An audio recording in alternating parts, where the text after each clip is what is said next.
All right, folks, here we go. Let's get started again. I'd like to bring up our next briefer. He's from Lockheed Martin, Mr. Mark Mahaffey. He's got a Marine Corps background, former Cobra pilot. He commanded at the squadron and mag level, and he's now a senior business development manager for the Navy Guided Weapons programs at Lockheed Martin. So a warm welcome for Mr. Mark Mahaffey, please.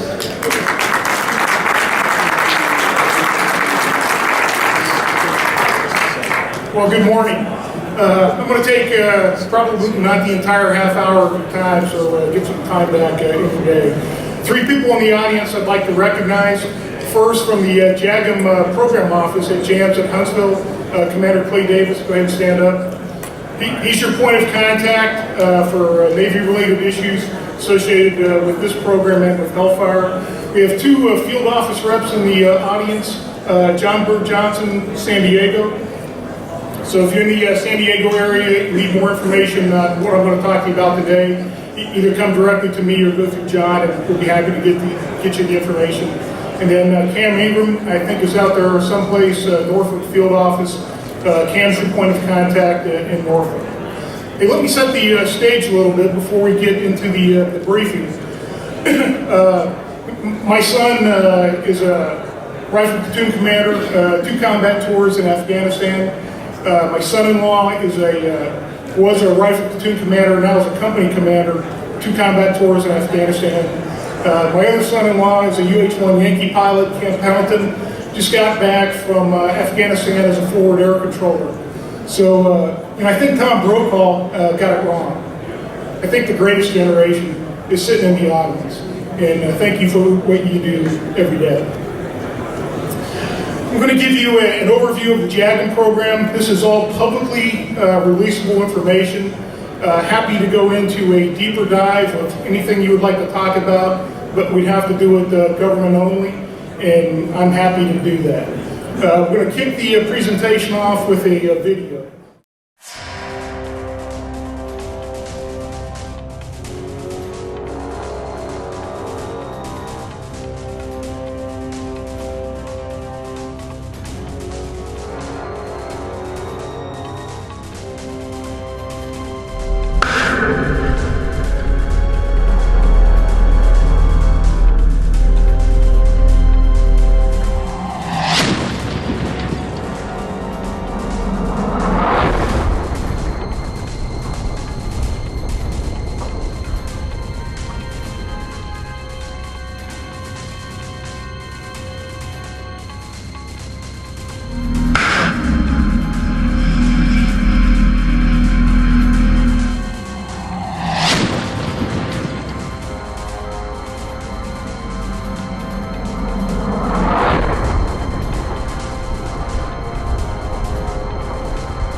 Just give a little bit of commentary. What you're seeing here, this it's obviously a Lockheed Martin product, but these tests were with Lockheed, but it's also with Jan's project office. It's the Army project office in Huntsville with NHA. That's their engineering group that does a lot of tests. And the reason you saw it going vertical there was because the tests are in conjunction with the LCS program. They're actually integrating longbow. These are out of production, but in the inventory for the Army. And so Lockheed is working with NHA and with the LCS program to get those integrated onto the ships.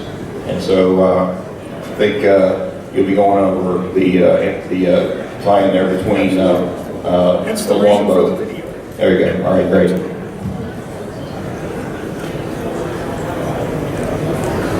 So perfect setup. So why show you videos of longbow, an out-of-production weapon? Because the program, as it was stated, is to take the best of longbow, the best of Hellfire's semi-active laser guided seeker, combine them together into a dual mode sensor, millimeter wave, semi-active laser, and then marry that sensor to the front end of a Hellfire Romeo bus, missile motor and guidance control section and warhead. And from that, you get a JAGM. So we talked about multi-mode weapon and how it basically marries to an in-production missile today, Hellfire Romeo. Next slide. 4 ways that I can employ the weapon. And it's dependent upon how I integrate the weapon into the platform is how I maximize the employment capabilities of the weapon.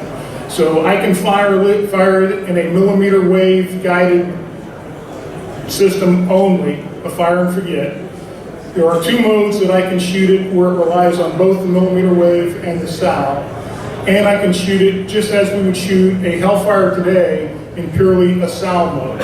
So depending upon the target type, the weather environments, the battlefield obscurance, if there are or there aren't any, and the sophistication of the threat that I'm fighting would be dependent upon how I choose from within the cockpit and how I want to employ this weapon. The range of the weapon is identical to the range of Hellfire today, 8,000 meters. Target sets, we showed the video against surface targets. The target set is equally capable against moving and stationary land targets as it is against moving and stationary surface targets. Next slide.